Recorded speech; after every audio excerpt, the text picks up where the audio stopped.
नमस्कार, मैं हूँ सोनिया और आप देख रहे हैं कार्यक्रम आध्यात्मिक ज्ञान चर्चा। तो आइए शुरुआत करते हैं कार्यक्रम की और जानते हैं विचार जगत गुरु तत्वदर्शी संत रामपाल जी महाराज बनाम आदरणीय राधा स्वामी पंथ के महाराज के विचार। यहाँ मैं आपसे जानना चाहूंगी कि परमात्मा साकार है या निराकार? परमात्मा निराकार होते हुए साकार रूप भी है। उसको हम एकदेशी भी मानते हैं और सर्वदेशी भी मानते हैं, क्योंकि परमात्मा हर चीज़ में मौजूद है, जर्रे जर्रे में है, कण कण में है। कोई भी जगह, कोई भी स्थान या कोई भी वस्तु उसके बिना नहीं है। तो सब चीज़ में होता हुआ किसी चीज़ में भी नहीं है और किसी चीज़ में ना होता हुआ भी सब चीज़ में है। ये थे राधा स्वामी पंथ के महाराज के विचार और आइए अब जानते हैं जगत गुरु तत्वदर्शी संत रामपाल जी महाराज के विचार।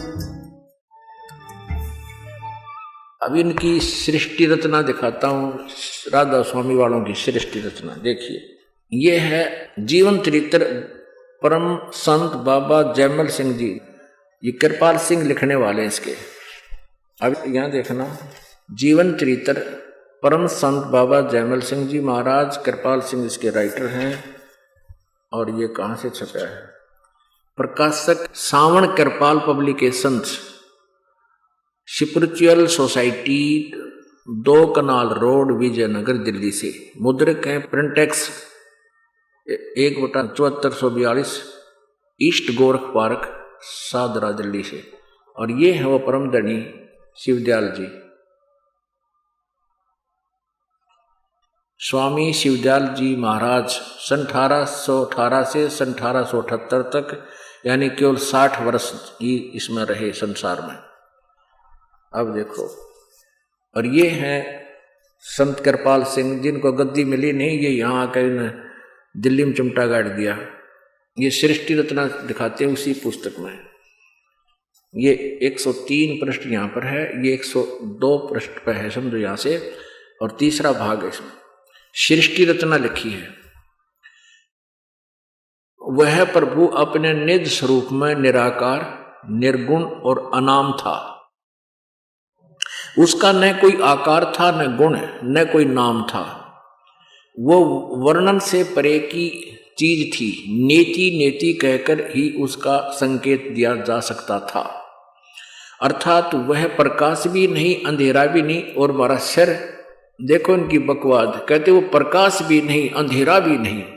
और के रह गया प्रकाश ना अंधेरा, टट्टू रह गया। फिर बता, ये मूर्ख बना रहे, रीति पढ़ते आ रहे, 150 साल हो गए अड़ंगे ने। अर्थात वह प्रकाश भी नहीं, अंधेरा भी नहीं, वह ध्वनि भी नहीं और वह मौन भी नहीं इत्यादि। वह परम सत्य, अगम, अगोचर, अनंत और वर्णनातीत है।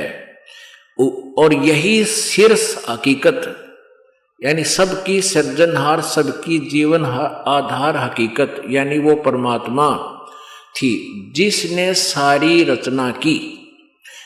जब वह अनामी प्रभु अभिव्यक्त में आया, जब वो साकार हो गया, कहते यहाँ देखा ना, वो परमात्मा निराकार, वह प्रभु अपने निज स्वरूप में निराकार, निर्गुण और अनाम था। और फिर वो साकार हो गया। क्यों कर गया? जब वह अनामी प्रभु अभिव्यक्ति में आया, यानी साकार हुआ, तो क्या बन गया? तो अलख, अगम और सतनाम हो गया। अलख लोक है, एक अगम लोक है ऊपर। अरे कि ये सतलोक को सतनाम कहें। वो परमात्मा पहले निराकार था, फिर साकार हो गया, तो 3 मंडल बन गया। ये 3 निर्मल चेतन मंडल बने। इस पृथ्वी ने कोई चेतन कह सकता है? ये तीनों डले पत्थर हैं, तीनों। ये पृथ्वी बनी, 3 अलग अलग स्थान बन गए। कहते हो भगवान फिर इस रूप में, आकार में बन गया। अगमलोक बन गया, अलखलोक बन गया और सतनाम। इन्हें ना मेरा सतनाम के है उआ बाई बक्के, सतखंड कहो। सतलोक, अगमलोक, फिर अलखलोक, सतलोक, अलखलोक, अगमलोक, फिर अनामी लोक, 4था लोक है वो।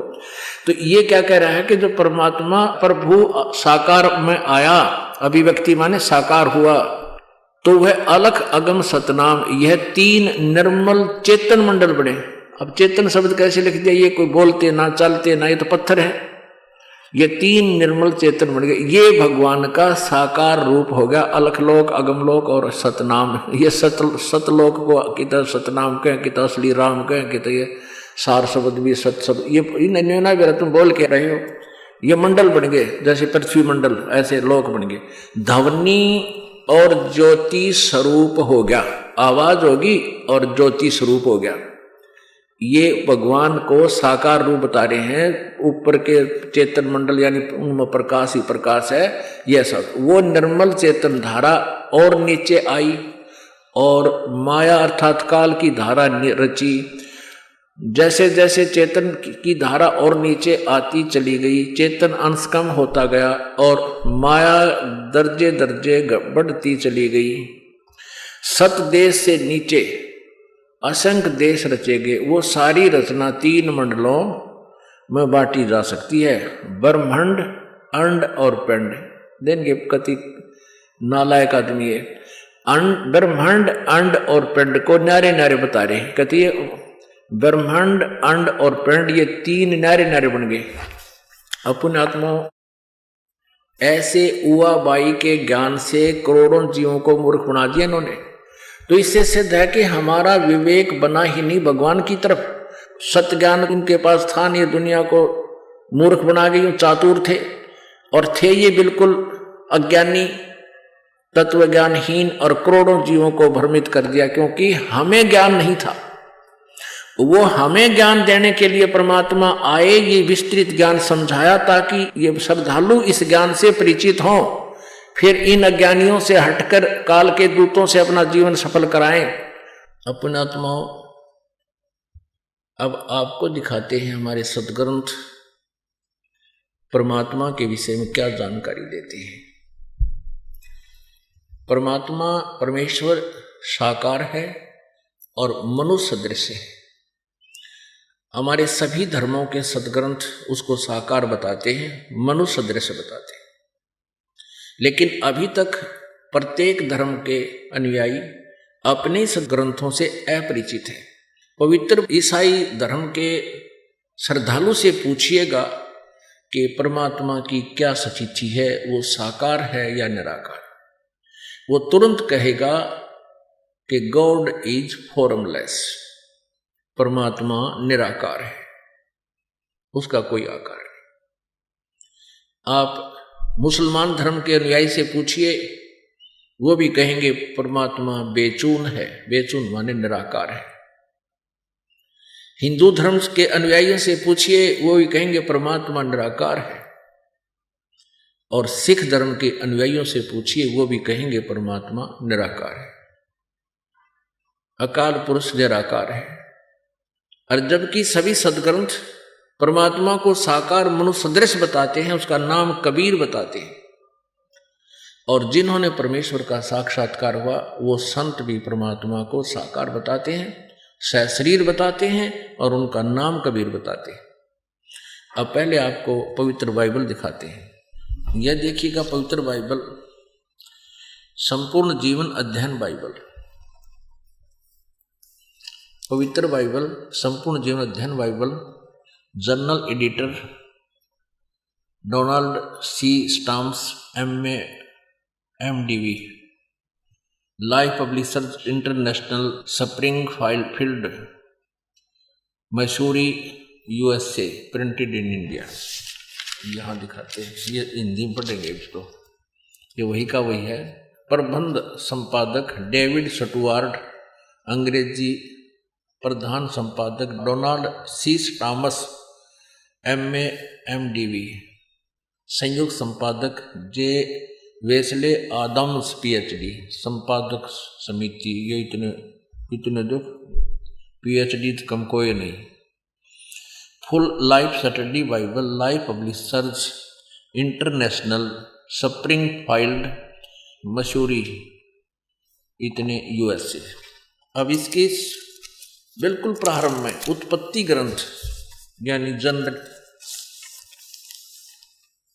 जेनेसिस में देखते हैं। बिल्कुल प्रारंभ में ये देखिएगा, यहां से उत्पत्ति आरंभ होता है, यहां से पवित्र बाइबल का। अंग्रेजी में इसको कहते हैं जेनेसिस 4 पृष्ठ पर। आदि में परमेश्वर ने आकाश और पृथ्वी की सृष्टि की। पृथ्वी बेडौल और सुनसान पड़ी थी और गहरे जल के ऊपर अंधियारा था तथा परमेश्वर का आत्मा जल के ऊपर मंडराता था। जब परमेश्वर ने कहा उजियाला हो तो उजियाला हो गया, और परमेश्वर ने उजियाले को देखा अच्छा है, और परमेश्वर ने उजियाले को अंधियारे से अलग किया, और परमेश्वर ने उजियाले को दिन अंधियारे को रात कहा। सांझ हुई फिर भोर हुआ, इस प्रकार ये पहला दिन हो गया। दूसरे दिन सांझ हुई, फिर इसमें कुछ और रखा, तब परमेश्वर ने एक अंतर बनाकर उसके नीचे जल और उसके ऊपर जल को अलग किया, और वैसा ही हो गया। और परमेश्वर ने इस अंतर को आकाश कहा, और सांझ हुई फिर भोर हुआ, इस प्रकार ये दूसरा दिन हो गया। फिर तीसरा दिन सांझ हुई फिर भोर हुआ, ये तीसरा दिन हो गया। हम अपने काम की बात पर आते हैं। सांझ हुई फिर भोर हुआ, ये चौथा दिन हो गया। यहाँ आइएगा, हम 6वें दिन पर आते हैं। सांझ हुई फिर भोर हुआ, ये कुछ रचना की, और इस प्रकार 5वां दिन हो गया। 6वां दिन यहाँ देखिएगा, इसके 26 नंबर श्लोक में, अध्याय नंबर 1 के। फिर परमेश्वर ने कहा कि हम मनुष्य को अपने स्वरूप के अनुसार अपनी समानता में बनाए। फिर परमेश्वर ने कहा हम मनुष्य को अपने स्वरूप के अनुसार अपनी समानता में बनाएं, और वे समुद्र की मछलियों और आकाश के पक्षियों और घरेलू पशुओं और सारी पृथ्वी पर और सब रेंगने वाले जंतुओं पर जो पृथ्वी पर रेंगते हैं अधिकार रखें। यानी उनसे चतुर, शाना हो, समझदार हो, उनका कंट्रोलर बन सके। खाने के लिए नहीं कहा इसमें भगवान ने। तब परमेश्वर ने 27 नंबर श्लोक में, तब परमेश्वर ने मनुष्य को अपने स्वरूप के अनुसार उत्पन्न किया। अपने ही स्वरूप के अनुसार परमेश्वर ने उसको उत्पन्न किया, नर और नारी करके उसने मनुष्य की सृष्टि की। पुण्यात्माओं, अब परमेश्वर कहा करते, मोए सुन सुन आवे हंसी, देखो पानी में मीन पियासी। मोए सुन सुन आवे हंसी, देखो पानी में मीन पियासी। यानी सबके सदग्रंथों में खजाना भरा पड़ा है, ये जल में मीन पियासी, यानी वो प्यासे मर रहे हैं, यथार्थ ज्ञान से परिचित नहीं है। अब बता भगवान कैसा होगा? एक बालक ने पूछ ले 6ठी कक्षा के, इसने पढ़ कर बता देगा। परमात्मा भगवान परमेश्वर ने कहा मनुष्य को मैं अपने जैसे रूप का बनाऊंगा, और ऐसा ही कर दिया, नर नारी करके उसकी सृष्टि कर दी। बता फिर भगवान निराकार कितना हो गया? ओए होए। अब कबीर परमेश्वर कहा करते, मेरे साथ 2 भाई मन सब जग भूला पाया। मेरे साथ 2 भाई मन सब जग भूला पाया। आगे देखो, परमेश्वर ने किसी को भी मांस खाने का आदेश नहीं दिया। हम ये 5 पृष्ठ पर पढ़ रहे हैं, 5 पृष्ठ, और जेनेसिस यानी उत्पत्ति, और 27वां हमने पढ़ लिया। अब देखो 28वां। अब कहते हैं फिर परमेश्वर ने उनको आशीष दी और कहा तुम फूलो फलो पर जाओ, ठीक है। फिर परमेश्वर ने कहा कि सुनो, मनुष्य के खाने के लिए क्या आदेश है परमेश्वर का। फिर परमेश्वर ने कहा सुनो, जितने बीज वाले छोटे छोटे पेड़ सारी पृथ्वी के ऊपर हैं, और जितने वृक्षों में बीज वाले फल होते हैं, वे सब मैंने तुमको दिए हैं, वे तुम्हारे भोजन के लिए हैं। मांस खाने का आदेश परमात्मा का किसी को नहीं है। ये फाइनल फैसला है उस पूर्ण परमात्मा का जिसने सृष्टि रची। अब हम यहाँ लेते, ये 6ठा दिन हो गया, सांझ हुई फिर भोर हुआ, इस प्रकार ये 6वां दिन हो गया। अब 7वें दिन में क्या क्या, और परमेश्वर ने अपना काम जिसे वह करता था 7वें दिन समाप्त किया, और उसने अपने किए हुए सारे काम से 7वें दिन विश्राम किया। अपने आत्माओं, यह स्पष्ट हो गया कि परमात्मा ने 6 दिन में सृष्टि रची, 7वें दिन तख्त पर जा बैठे, यानी विश्राम किया। अब पवित्र कुरान शरीफ के अंदर सूरत फुरकानी 25 आयत नंबर 52 से 59 तक ये स्पष्ट कर रखा है कि वह कबीर नाम का परमेश्वर है, और जिसको मुसलमान धर्म के अनुयायी जिसको अपना अल्लाह मानते हैं कि उस अल्लाह ने कुरान शरीफ का ज्ञान दिया, ज्ञान बताया। वो कुरान शरीफ का ज्ञान दाता अल्लाह कह रहा है हजरत मोहम्मद जी को कि मैं तुझे जो ज्ञान दे रहा हूँ इसको काफिर नहीं मानते कि कबीर इज गॉड, कबीर अल्लाह है, तो उनकी बातों में मत आना। मेरे द्वारा इस कुरान की शरीफों की हिदायतों पर तो विश्वास रखना, और वो परमात्मा वही है जिसने 6 दिन में सृष्टि रची, 7वें दिन तख्त पर जा बैठे। इसे सिद्ध हुआ कि कुरान शरीफ का ज्ञान दाता से अन्य है कोई पूर्ण परमेश्वर जिसका उस कुरान शरीफ के ज्ञान दाता को भी ज्ञान नहीं। उसने भी ऑप्शन छोड़ दिया है कि उसकी जानकारी किसी बाखबर से पूछो, यानी तत्वदर्शी संत से पूछो। अभी दिखाते हैं, ये देखिएगा पवित्र कुरान शरीफ, इस पे क्या लिखा है। यह वह इल्हामी किताब है जिसमें कोई संदेह की गुंजाइश नहीं। समझ कर दिया कि इसमें जो लिखा है हमने इसको पूर्ण रूप से स्वीकार्य है। कौन? मुसलमान धर्म के श्रद्धालु बोल रहे हैं, कह रहे हैं, लिख रहे। अब मुदरतम यानी स अनुवाद सटीपण शास्त्रीय अरबी पद्धति पर नागरी लिपि में रूपांतरकार नंद कुमार अवस्थी, शेरवानी संस्करण। ये तो अरबी भाषा है। जालिकल किताबु ला रैब जैसल फी, यह वह इल्हामी किताब है जिसमें कोई संदेह की गुंजाइश नहीं, यानी कतई सत्य है कुरान शरीफ। मुतरजम बरहसिया सानुवाद सटीपन शास्त्रीय अरबी पद्धति पर नागरी लिपि में शेरवानी संस्करण। कहाँ से छपी है? प्रकाशक हैं लखनऊ किताब घर, मौसम बाग, सीतापुर रोड, लखनऊ से। अब आपको दिखाते हैं,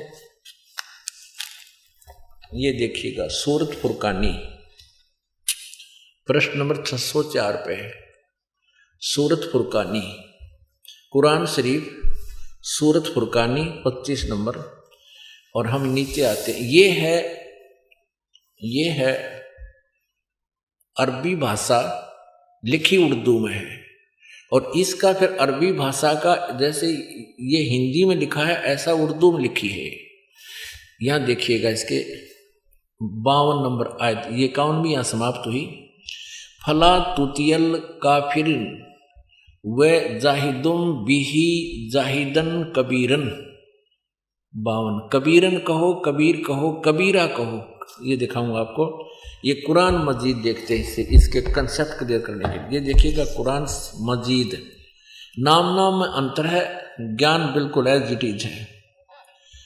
आसिफ बुक डिपो 422 मटिया महल, मजामा मस्जिद, दिल्ली 6 से प्रकाशित है। ये देखो कुरान मजीद हिंदी मुतरजम मा अरबिक मतन मुजरमा तर्जुमा मौलाना फ़तेह मोहम्मद खान साहिब जालंधरी तहसी, मौलाना अब्दुल तो सही मौलाना अब्दुल मजीद सरवर साहिब, प्रकाशक हैं Farid book depot private limited, नई दिल्ली। इतने ये देखिएगा, ये कुरान मजीद सूरत फुरकानी 25, इसके प्रश्न नंबर 576 पर, और कुरान ये सूरत फुरकानी है। ये अब ये बिल्कुल एज इट इज है वो। अब नीचे आते हैं, 52वीं आयत, इसमें नहीं अक्षर और पृष्ठ की लाइन पंक्ति का भी अंतर नहीं है। फला तुतियल काफिरन न जाहिदम बिही जिहादन कबीरा। कबीरन कहो, कबीरा कहो, ये लिखने का अंतर है बस। कबीरा भी लिख सकते हैं, कबीर भी लिख सकते हैं, कबीरन भी लिख सकते हैं। कबीरन मीन यहाँ कबीरा है, कबीरा भी कह सकते हैं। यहाँ देखिएगा, अब ये आप जी को एक कंसेप्ट क्लियर करने के लिए कि कबीरन कबीरा कबीर, ये कुरान शरीफ में एक ही अक्षर है। खबीरा खबीरन ये एक ही बात है। इनका अर्थ इन्होंने बड़ा लिखा है। जैसे उन्होंने कबीर देव का अर्थ कर दिया सर्वज्ञ है, इन्होंने कबीर का अर्थ लिख दिया बड़ा। अब देखो, अब वही कुरान शरीफ हम फिर लेते हैं। कुरान मजीद हमने रख दिया, इसलिए केवल इतना ही लेना है कुरान शरीफ। अब इसके पृष्ठ नंबर हम 604 पर फिर आ जाते हैं। 604 पर ये सूरत फुरकानी 25 और हम नीचे आते हैं 52वें आयत पर। फला तुतियल काफिरन व जाहिदुम बिही जिहादन कबीरन, कबीर कहो, कबीरा कहो, कबीरन कहो। अब यहां इन्होंने इसकी हिंदी की है, इसकी हिंदी की है, अनुवाद किया है। ये 51वीं समाप्ति 52वीं प्रारंभ। कुरान शरीफ का ज्ञान देने वाला अल्लाह हजरत मोहम्मद जी को कह रहा है कि ए पैगंबर, तो ए पैगंबर तू काफिरों का कहा न मानना, और इस कुरान की दलीलों से उनका सामना बड़े जोर से करो। इन्होंने इस कबीरन अर्थ का यहां बड़ा कर दिया, और इसका अर्थ ये बनता है कि कुरान शरीफ का ज्ञान दाता अल्लाह हजरत मोहम्मद जी को कह रहा है कि तू इन काफिरों की मत मानना। वो कबीर नामक परमात्मा है, वो पूर्ण ब्रह्म है, उसी की पूजा करना, और मेरी इस बात पर मैं जो कुरान शरीफ में तुझे ज्ञान दे रहा हूं, इस पर दलीलों से उन पूरा विश्वास करना। कबीर इज गॉड, उस कबीर के लिए संघर्ष करना, उस अल्लाह कबीर के लिए संघर्ष करना, इन काफिरों का कहा न मानना। अब आगे देखो प्रश्न नंबर 607 पर, फिर आगे आयत नंबर 53, 52 तो हमने पढ़ ली, 53 की हिंदी पढ़ते हैं। और ये कबीर नामक परमात्मा वही है जिसने 2 दरियाओं को मिला चलाया, एक का पानी मीठा प्यास बुझाने वाला और एक खारी कड़वा, और दोनों में एक आड़ और मजबूत रोक बना दी। और वही है जिसने पानी की बूंद से आदमी को पैदा किया, फिर उसको साहिबे नसब यानी किसी को बेटा या बेटी, और ससुराल वाला यानी किसी का दामाद बहू बनाया। और तुम्हारा परवरदिगार हर चीज करने पर शक्तिमान है।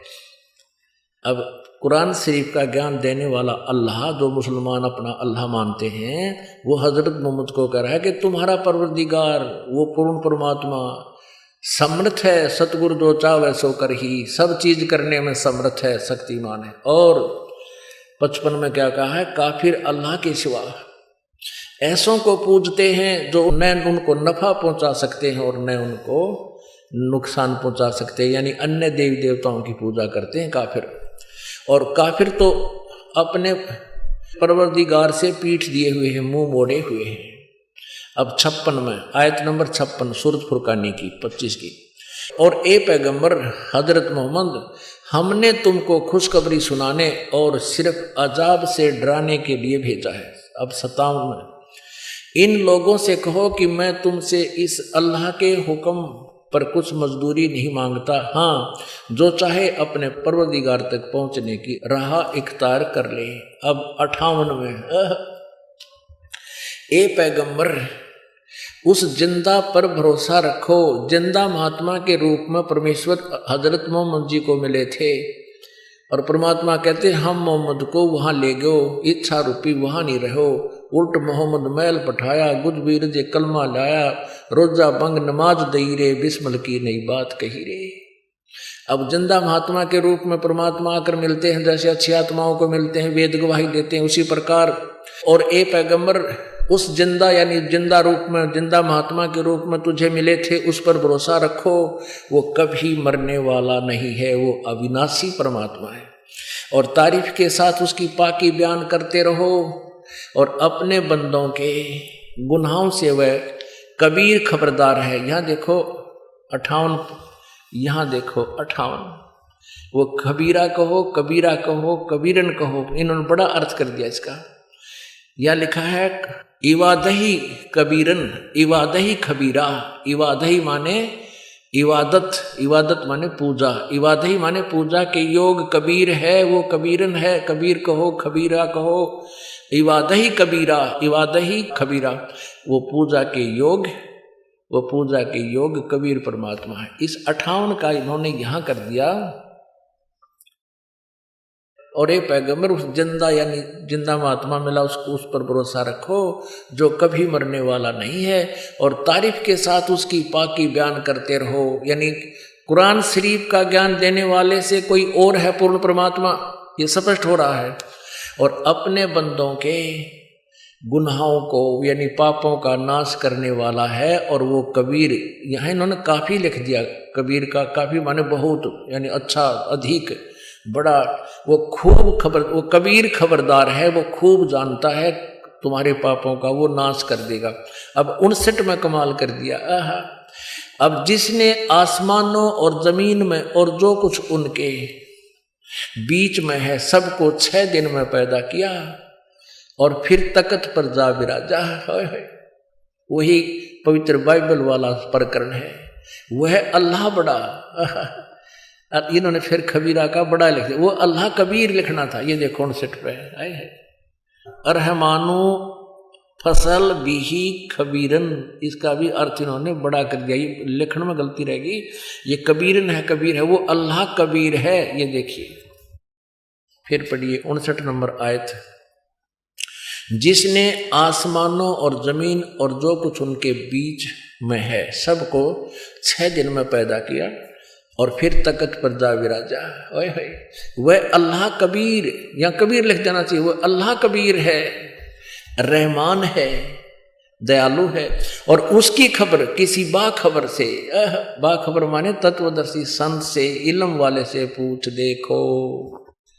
अब पुण्यात्माओं, इन दोनों धर्मों के पवित्र सदग्रंथों ने रल मिलकर ये स्पष्ट कर दिया कि परमात्मा मनुष्य सदृश है, वो सह शरीर है, उसका नाम कबीर है।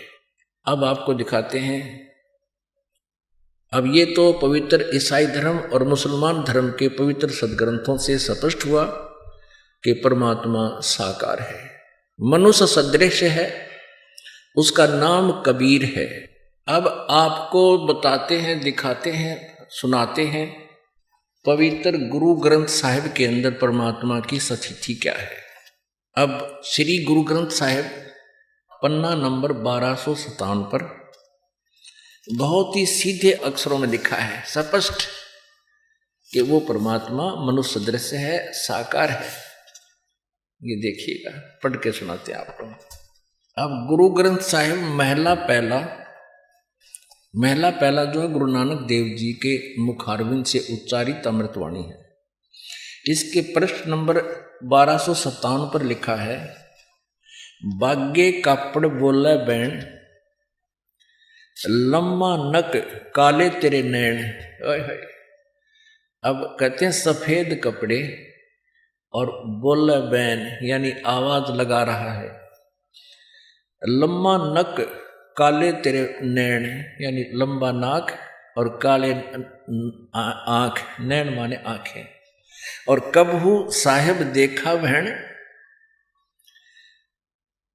उड़ उड़ चढ़िया आसमान, साहेब समर्थ तेरे ताण, जल थल डूंगर देखा तीर, ठान ठनंतर साहेब वीर। अब यहां वैसे एक साहेब कबीर शब्द है, यहाँ मिसप्रिंट है। फिर क्यों आगे फिर कहा कि जिन तन साज दिए नाल खंब, अति तृष्णा उड़े की ढंज, नदर करे ता बांधा धीर, जिमें विखाले तिम वेखा वीर। अब एक शब्द में, एक यानी इसमें क्या नाम, शब्द में अर्थात एक भजन में, एक शब्द यानी कविता में 2 बार वीर नहीं आ सकता। क्योंकि ये महापुरुष की वाणी है, किसी बालक की नहीं है। अब इसमें 2 बार अंत में वीर आया है। इसमें एक स्थान पर थान थनंतर साहेब वीर, ये साहेब कबीर होना है, मिसप्रिंट हो गया है। फिर आगे लिखा जिमें विखाले त्यों देखा वीर, ये फिर वीर आ गया है। न ई तनु जाएगा न जाहेंगे खम्ब, पौन पानी अग्नि का संबंध, नानक कर्म होवे जपिए कर गुरु पीर, सच समावे हुए शरीर। अब फिर तुरंत ही 1257 पृष्ठ पे क्या लिखा है कि निरंकार आकार है, आपे आपे भरम भुलाइए, कर कर करता आपे वेखे, जित भावे तिव तित लाए। अब पता इसमें के कसर रहेगी कि जैसे अब गुरु ग्रंथ साहिब में एक निरंकार लिखा, इसमें स्पष्ट कर दिया कि निरंकार आकार है, वो साकार है। और यहां साफ कर दिया कि बागे कापड़ बोले बैण, लम्मा नक काले तेरे नैण। बता फिर भगवान निराकार क्यों कर रहेगा? नाक कान बाला तो ही बता दिए, और भी इसमें बहुत से प्रमाण हैं। फिर इसमें लिखा है 721 पृष्ठ पे, 721 पृष्ठ पे गुरु ग्रंथ साहिब में एक अर्ज गुप्तम पेश तोदर गोस कून करतार, हक्का कबीर करीम तू ए बेऐब परवरदिगार। एक अर्ज गुप्तम पेश तोदर गोस कून करतार, कून करतार माने हे शब्द स्वरूपी राम, गोस माने एक संत रूप में प्रगट, मेरी एक गुप्त अर्ज आपसे है, हे हक्का कबीर।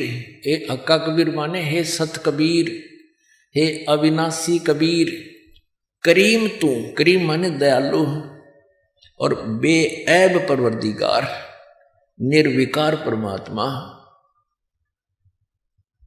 बद बखत, ये लास्ट में सुनाते हैं, पूरा नहीं सुनाऊंगा।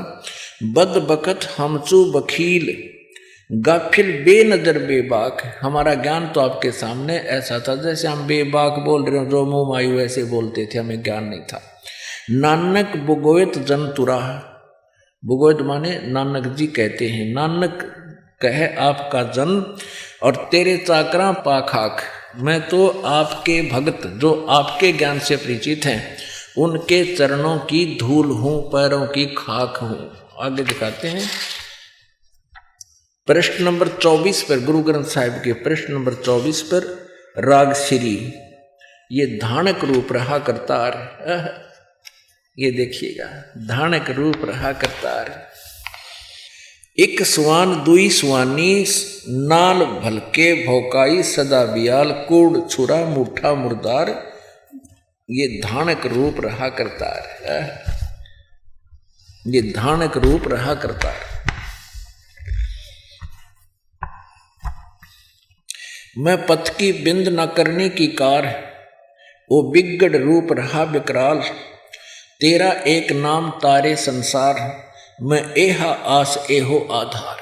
हे भगवान, हे कबीर परमात्मा, हे धानक रूप परमात्मा, जुलाहे रूप में प्रगट परमेश्वर, जो बनारस में देखा नानक साहिब ने, कहते हैं तेरा एक नाम तारे संसार, मैं एहो आस एहे आधार। मुख निंदा आखा दिन रात, पर घर जो ही नीच मनाथ, काम क्रोध तन वसन चंडाल, ये धानक रूप रहा करतार। ये फाई सूरत मुल्क की वेश, ये फाई सूरत मुल्क की वेश, अहु ठगवाड़ा ठगी देश, खरा सियाणा भोता भार, ये धानक रूप रहा करतार। अब ये सारी वाणी एक पुस्तक में लिखी है अलग से, ये आपको पढ़कर सुना रहा हूं।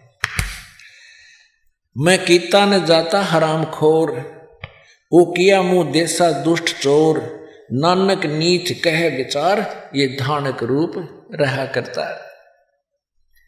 पुण्यात्माओं, आप जी ने 3 पवित्र धर्मों के पवित्र सदग्रंथों से ये प्रमाणित हो गया कि परमात्मा साकार है, मनुष्य सदृश है, शरीर है, उसका नाम कबीर है।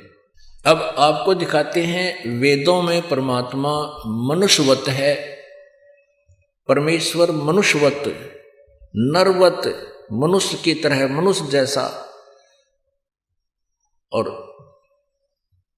अभी दिखाते हैं आपको, थोड़ा सा दिखाएंगे। वेदों में समझदार को संकेत बहुत होता है। देखिएगा यजुर्वेद अध्याय नंबर 5 के और मंत्र नंबर 1 में, यजुर्वेद अध्याय नंबर 5 के। अब इनसे हमने केवल संस्कृत देखनी है। प्रकाशक है सार्वदेशिक आर्य प्रतिनिधि सभा 2/5 महर्षि दान भवन, रामलीला मैदान, नई दिल्ली से छपा है। महर्षि दान सरस्वती करत, इसने इसका अनुवाद किया है। मुद्रक है Prince offset printers, 1510 Pataudi house, Daryaganj, नई दिल्ली से। अब यहाँ देखना 5वें अध्याय का। अब देखना इन्होंने स्वयं ही ये 4th अध्याय में, और ये 28वां मंत्र है, इसमें अग्नि माने जगदीश्वर या परमेश्वर किया है। और भी बहुत स्थानों पर, बहुत स्थानों पर अग्नि माने परमेश्वर अर्थ किया है। ये द्वितीय अध्याय का और द्वितीय यजुर्वेद का, यहाँ देखिएगा 14वें श्लोक में भी अग्नि माने परमेश्वर है। अब हम आते हैं 5वें अध्याय का प्रथम श्लोक पर। 5वां अध्याय ये प्रथम श्लोक है। अग्ने तनुरसी विष्णुवे त्वा सोमस्य तनुरसी। यहां देखना, इसने अनुवाद गलत किया है क्योंकि ये भगवान को निराकार मानते हैं। हे मनुष्यों, तुम लोग जैसे मैं जो हवि, अग्नि माने बिजली प्रसिद्ध रूप, अग्नि के शरीर के समान है, उसको भैया। हे मनुष्यों, तुम लोग, मनुष्य और लोग दो होगे, ये विचलित है, ये अचल बचल बोल रहे हैं। अब इन्होंने अपने अज्ञान सोच को, महर्षि दानव जी ने कि परमात्मा निराकार है और वेदों में लिखा साकार, तो इसको घुमा दिया, अनर्थ कर दिए अर्थों के। इसमें लिखना था अग्नि माने हे परमेश्वर, तनु माने आपका शरीर है, असी माने है, विष्णुवे तवा सोमस्य तनुरसी। विष्णुवे माने सबके पालन पोषण, धारण पोषण करने के लिए, तवा माने उस, सोमस्य माने अमर पुरुष का, तनु माने शरीर, असी माने है, सोम माने अमर परमात्मा। ये देखिएगा, अब इन्होंने ही अपने करकमल से सोम माने ऐश्वर्य देने वाले जगदीश्वर, तो सोमस्य माने अमर पुरुष का, परमेश्वर का। हम फिर आते हैं 5वें अध्याय के प्रथम श्लोक में, हम आराम से कर लेंगे इसका अनुवाद। अग्ने तनुरसी विष्णुवे त्वा सोमस्य तनुरसी। विष्णु माने सबके धारण पोषण करने के लिए, त्वा माने उस, सोमस्य माने अमर पुरुष परमेश्वर का, तनु माने शरीर, असी माने है। तनु माने शरीर ये लिख रहा है, असी माने है तनुरसी। अब और दिखाते हैं, थोड़ा कंसेप्ट क्लियर करना पड़ेगा, नहीं तो बात कच्ची रह जाएगी।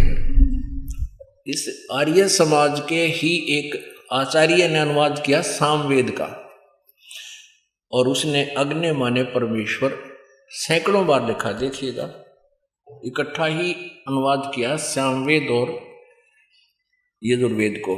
ये कहाँ से छपा है? प्रधान कार्यालय दान संस्थान वेद मंदिर महात्मा वेद भिक्षु सेवा आश्रम मुखमेलपुर दिल्ली, दूरभाष इतना है। दान संस्थान नई दिल्ली। प्रकाशक हैं पंडिता राकेश रानी, अध्यक्ष दान संस्थान 2286 आर्य समाज मार्ग, करोल बाग, नई दिल्ली से, दूरभाष। और इसके वेद भिक्षु जी ने इसका अनुवाद किया है। ये देखिएगा, सामवेद जहाँ से स्टार्ट होता है, ये देखिए सामवेद भाषा भाष्यम, प्रथमो अध्याय सामवेद भाषा भाष्यम। और प्रथम मंत्र में अग्नि माने हे ईश्वर, दूसरे मंत्र में अग्नि माने हे परमेश्वर, तीसरे मंत्र में अग्नि माने ईश्वर को, चौथे मंत्र में अग्नि माने परमेश्वर, पांचवें मंत्र में अग्नि माने हे ईश्वर, छठे मंत्र में अग्नि माने हे ईश्वर, सातवें मंत्र में अग्नि माने हे परमेश्वर। 8वें मंत्र में अग्नि माने हे ईश्वर। 9वें मंत्र में अग्नि माने हे परमेश्वर। 10वें मंत्र में अग्नि माने हे परमेश्वर। और यहां आगे भी अग्नि माने हे पर। अब पुण्यात्माओं, हमारे सदग्रंथ सही बोल रहे हैं। ये अनाड़ी अज्ञानी से नकली महर्षि, क्योंकि सतयुग के ब्राह्मण ज्ञान नहीं था, कलयुग के ब्राह्मण दयानंद ने कितने ज्ञान होता भाई। गुरु बिन वेद पढ़े जो प्राणी, समझे न सारे रहे अज्ञानी ही। ये सारे अज्ञानी थे। अब फिर देखिएगा वही यजुर्वेद, ये पंचम अध्याय, बहुत आसानी से समझ सकते हो आप। प्रथम मंत्र अग्नि तनुरसी। अग्नि हे परमेश्वर, अग्नि माने हे परमेश्वर आपका, तनु माने शरीर, असी माने है। और विष्णुवे तवा सोमस्य तनुरसी। विष्णुवे माने सबके धारण पोषण करने का। इसमें पवित्र यजुर्वेद में 5वें अध्याय के प्रथम मंत्र में इकट्ठा ही 2 बार कहा है। क्योंकि 2 बार क्यों कहा है? क्योंकि एक रूप में तो परमात्मा सतलोक में वहां स्थिर है, वहीं रहते हैं, और दूसरा अन्य रूप धारण करके यहाँ तेज पुंज का हल्का शरीर बनाकर हमारे को तृप्त करने के लिए, ज्ञान देने के लिए अतिथि रूप में आते हैं। अतिथि माने जिसके आने की तिथि पूर्व निर्धारित ना हो, अचानक आ जावे। विष्णुवे तवा सोमस्य तनुरसी। तवा माने उस सबके धारण पोषण करने के लिए उस अमर पर, सोमस्य माने अमर पुरुष का, तनु माने शरीर, असी माने है। अब आपको दिखाते हैं इसी यजुर्वेद अध्याय नंबर 7 के और मंत्र नंबर 39 में नरवत। नरवत माने मनुष्य सदृश। ये देखिएगा, यह है 7वां अध्याय, ये है 7वां अध्याय, 7वां अध्याय यजुर्वेद भाषा भाष्य। और यहां देखिएगा, महान इंद्र नरवत आ। इसका इन्होंने आगे ये करा है, अलग संधि छेद किया है। महान नरवत, नरवत मनुष्यों के तुल्य। महान इंद्र, इंद्र माने परमेश्वर, महान माने सबसे बड़े परमात्मा। नरवित, नरवत, इसका अनुवाद इन्होंने संधि छेद किया। नरवत मनुष्यों के तुल्य है, वो परमात्मा मनुष्य सदृश है, इसने तो अज्ञान कर रखा है। और यजुर्वेद अध्याय नंबर 5 के मंत्र नंबर 8 में 3 बार लिखा परमात्मा सहशरीर है। इसके अंदर 3 बार लिखा परमात्मा सहशरीर है। ये देखिएगा, ये 5वां अध्याय यजुर्वेद का 5वें अध्याय का, और ये 8वां श्लोक है। इसमें 3 बार लिखा है, मनुष्य लोगों तुमको जो इस अग्नि माने बिजली कर दिया, परमेश्वर का सोनादि सोने से अत्यंत बड़ा, यानी बहुत सुंदर, अभ्यंतर रहने वाला तनु माने शरीर, तनु माने शरीर है उस परमात्मा का। और आगे फिर अग्नि माने इन बिजली प्रूफ कर दिया परमेश्वर का, सब अत्यंत विस्तरणीय अभ्यंतर में स्थित होने वाले लोकों में सोने वाला तनु माने शरीर है। यानी इस परमात्मा की 3 बार लिखा है, इसमें 3 स्थिति का शरीर है, और वो नरवत मनुष्य दृश्य है। पुण्यात्माओं, अभी तक हमारे को इन्होंने मूर्ख बना रखा था। इन किसी को भी कह का ज्ञान नहीं था, न वेदों का, न अपने अपने सदग्रंथों का, किसी को भी ज्ञान नहीं था।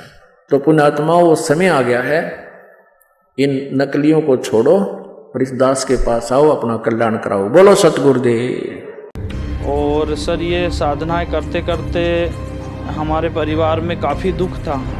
पिताजी राधा स्वामी पंथ से हमारा जन्म नहीं हुआ, 40 वर्ष से उस समय से वो जुड़े थे, राधा स्वामी से जुड़े थे। मम्मी और पापा दोनों राधा स्वामी पंथ से जुड़े थे सर। तो इसका इलाज आपको 18 महीने चलाना पड़ेगा सर। उसका मैंने 2 साल से भी ऊपर उसका इलाज करवाया, उसको कोई आराम नहीं लगा। और फिर संत रामपाल जी महाराज का साधना चैनल पर सर 7:40 से 8:40 तक जो सत्संग आता था, उसको मैंने 3 रोज तक देखा। मैंने उनको बोला, हमारे जीजाजी और बहन को बोला कि इसको संत रामपाल जी महाराज की शरण में ले जाओ, उसके बाद में ये इसको कभी ऐसी समस्या नहीं होगी। हम तो प्रार्थना करते हैं पूरे गायत्री परिवार वाले और राधा स्वामी वाले भाइयों को। नमस्कार सर। नमस्कार सर। सर क्या नाम है आपका? सर राजेंद्र दास, ग्राम सारंगपुर, तहसील खिड़किया, जिला हरदा, मध्य प्रदेश। सर संत रामपाल जी महाराज से नाम दीक्षा आपने कब ली? सर 31/8/2012 को संत रामपाल जी महाराज की शरण में गया सर। सर संत रामपाल जी महाराज से नाम दीक्षा लेने से पहले आप क्या भक्ति साधनाएं करते थे? सर मैं जैसे हिंदू परंपरागत साधनाएं, मंदिरों में जाना, हमारे वहाँ मध्य प्रदेश में सलकनपुर एक देवी धाम है, वहाँ पे 100-125 किलोमीटर पैदल 5 साल तक गया। इसके बाद में हमारे कुल देवी देवताओं को वहाँ पे जाता था मैं, और इसकी साधना करते करते सर मैं गायत्री परिवार में भी 5 वर्ष तक गायत्री मंत्र लेके और गायत्री साधना की सर। हर वर्ष जनवरी के माह में गायत्री तपोभूमि मथुरा जाता था। वहाँ पे मैं 2740 रुपये की अखंड ज्योति, युग निर्माण और पाक्षिक पेपर और गायत्री मंत्र लेखन पुस्तकें मेरे नाम से आती थी। हर माह वहाँ पे पैसा जमा करता था मैं, और गांव पे भी गायत्री हवन यज्ञ जो होते थे उनमें मैं काफ़ी सहयोग करता था। और सर ये साधनाएं करते करते हमारे परिवार में काफ़ी दुख था, तो इसको मेरे को काफ़ी चिंता थी कि ये क्या मैं अपना सभी कर्म अच्छे कर रहा हूँ, इसके बाद भी हमारा परिवार दुखी क्यों है। क्यों कि सर मेरे पिताजी को पैरालिसिस हो गया था, और सर पिताजी राधा स्वामी पंथ से हमारा जन्म नहीं हुआ। 40 वर्ष से उस समय से वो जुड़े थे, राधा स्वामी से जुड़े थे। मम्मी और पापा दोनों राधा स्वामी पंथ से जुड़े थे सर, और उसमें सेवादार थे। राधा स्वामी सत्संग व्यास भी जाते थे सेवा पे, करीबन 20-20 एक महीना सेवा वहाँ पे करते थे, और इंदौर में भी उनकी 15-15 दिन की सेवा लगती थी सर। हर वर्ष वो 2 बार मतलब व्यास और इंदौर करके ऐसे जाते थे। और इनके बाद भी वो 2 बिंडल देसाई बिंडल मतलब देसाई बीड़ी पीते थे। और माताजी भी उसी समय से जैसे 30-35-40 साल से वो भी जुड़ी हुई थी, और उनको भी कोई सुख नहीं था। और उनके ही देख के मेरे को काफ़ी चिंता होती थी कि ये मैं मतलब सब पूरे देवी धामों पे जाता हूँ, हिंदू धर्म की परंपरागत साधना करने के बाद भी हमारे परिवार में सुख क्यों नहीं है, इसका मेरे को काफ़ी दुख होता था।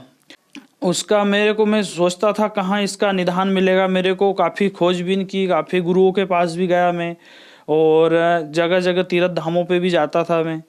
और हमारे घर के सामने ही सर एक मंदिर है, तो मंदिर में भी हम सुबह शाम उसको साफ़ सफाई करना, मतलब बल्ब लगाना, और उस जो भी सेवा लगती थी, गणेश जी बैठाना वहाँ पे, दुर्गा जी में भी सहयोग करना, और इस प्रकार की हम साधनाएं करते थे सर। सर आपने बताया कि आप गायत्री परिवार में प्रचारक थे, आपको कोई लाभ नहीं मिला, आप परेशान रहे। आपने बताया कि जब आपका जन्म भी नहीं हुआ था तब से आपके माता पिताजी राधा स्वामी पंथ में थे 40 साल लगभग, और आपके पिताजी राधा स्वामी पंथ में सेवादार भी रहे। उनको वहाँ कोई लाभ नहीं मिला, उनको पैरालिसिस हो गया और उनका नशा भी नहीं छूटा। तो फिर आप संत रामपाल जी महाराज की शरण में कैसे आए? सर मेरे को हमारे गांव पे एक संत रामपाल जी महाराज के शिष्य डॉक्टर नवराज दास ने भक्ति सौदागर का संदेश पुस्तक दिया। वो भी सर पहले गायत्री परिवार से काफ़ी समय से 25-30 साल से जुड़े हुए थे, और उसके बाद भी वो संत रामपाल जी महाराज की शरण में आए, और उनने मेरे को भक्ति सौदागर का संदेश पुस्तक दिया। उसको मैंने वो पुस्तक को काफ़ी जैसे अखंड ज्योति और युग निर्माण जो पाक्षिक पेपर जो आते थे गायत्री तपोभूमि के, उनको मैं दिन भर में पढ़ देता था। इसी प्रकार मैंने भक्ति सौदागर का संदेश पुस्तक को पढ़ी, और पढ़ने के बाद में मेरे को ये लगा कि ये ज्ञान मैंने तो आज तक कभी सुने ही नहीं गायत्री परिवार में।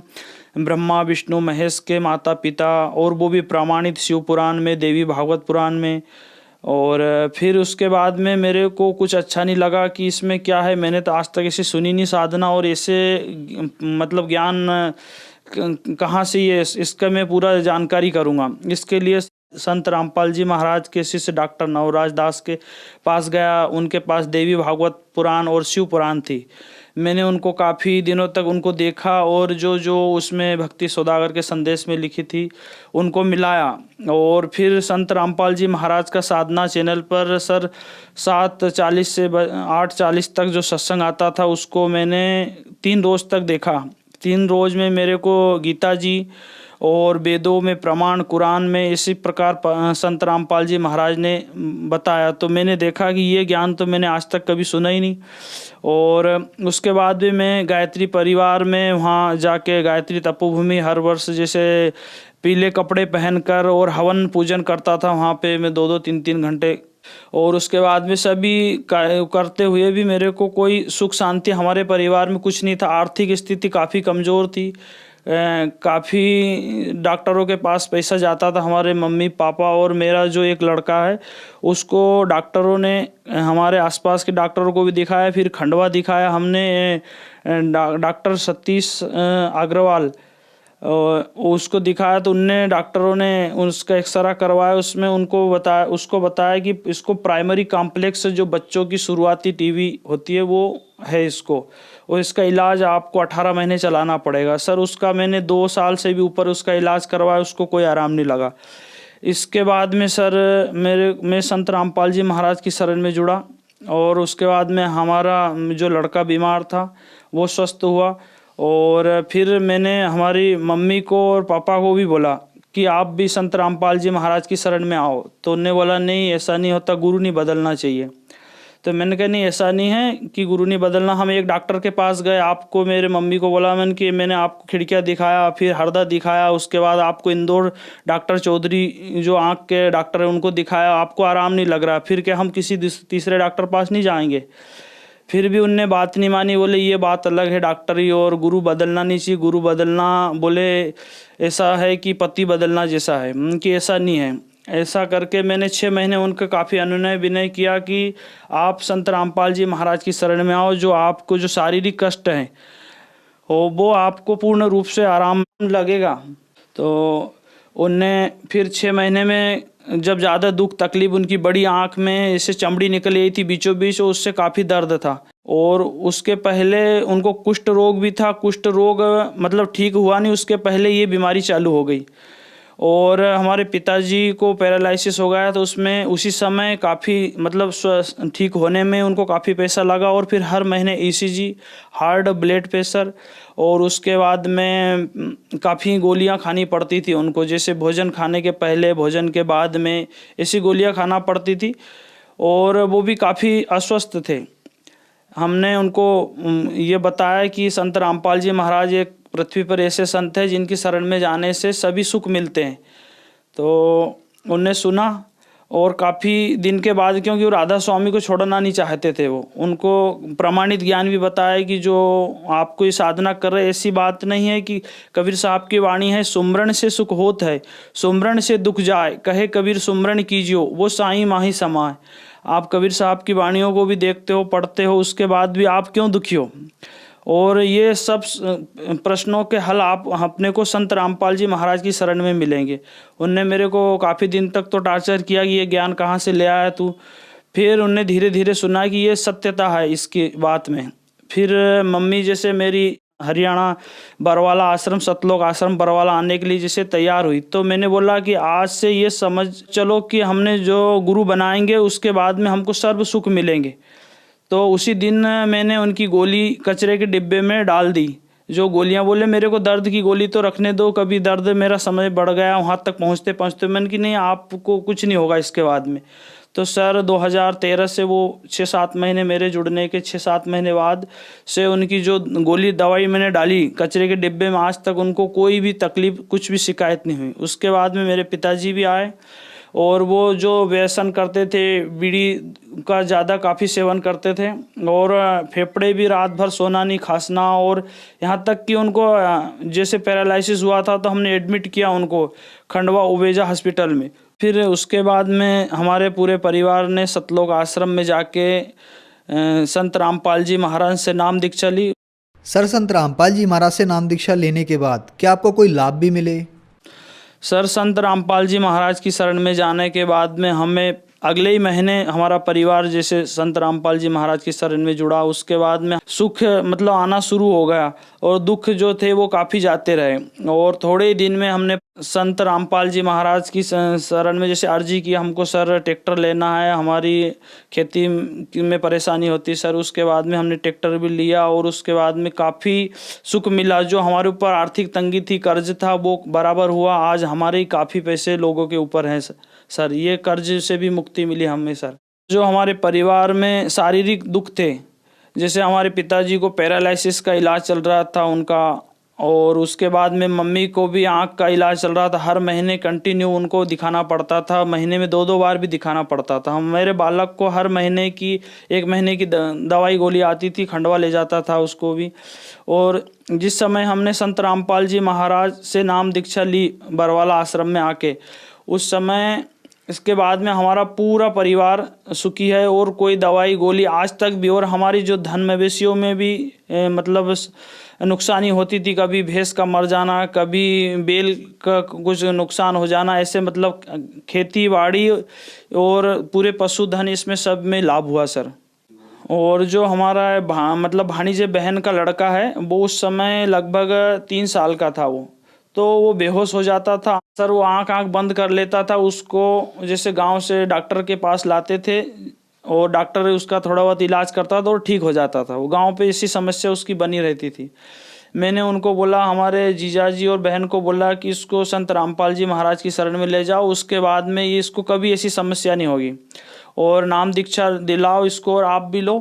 तो उनने भी सर आए और संत रामपाल जी महाराज से दीक्षा दिलाई। उसके बाद में आज 6 साल हो गए, वो भी स्वस्थ है। पिताजी जो बीड़ी का ही ज़्यादा उनका नशा था और मतलब तेज प्रकृति के थे। संत रामपाल जी महाराज की शरण में आने के बाद में जो 2 बिंडल बीड़ी के पीते थे, वो सर उनने उसी दिन से, जैसे संत रामपाल जी महाराज से नाम दीक्षा ली बरवाला आश्रम, उस दिन से उनने आज तक कभी बीड़ी को छुआ तक नहीं, पीने की बात तो दूर।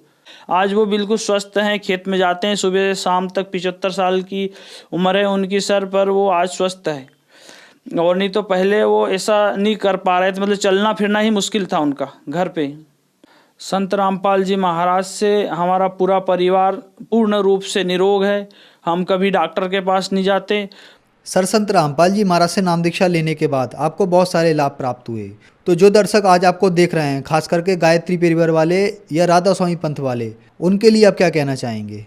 हम तो प्रार्थना करते हैं पूरे गायत्री परिवार वाले और राधा स्वामी वाले भाइयों को, संत रामपाल जी महाराज की शरण में आएं और अपना कल्याण करवाएं। सर, संत रामपाल जी महाराज की शरण में कैसे आ सकते हैं? संत रामपाल जी महाराज की शरण में सर साधना चैनल और भी अन्य 12-13 चैनल चल रहे हैं। जो नीचे पट्टी चलती है उस पे सभी जगहों के सभी जिलों में, पूरे प्रदेश में, पूरे वर्ल्ड में मतलब उनके कांटेक्ट नंबर है। संत रामपाल जी महाराज से नाम दीक्षा ले सकते हैं। धन्यवाद सर। जी सर, सत साहिब।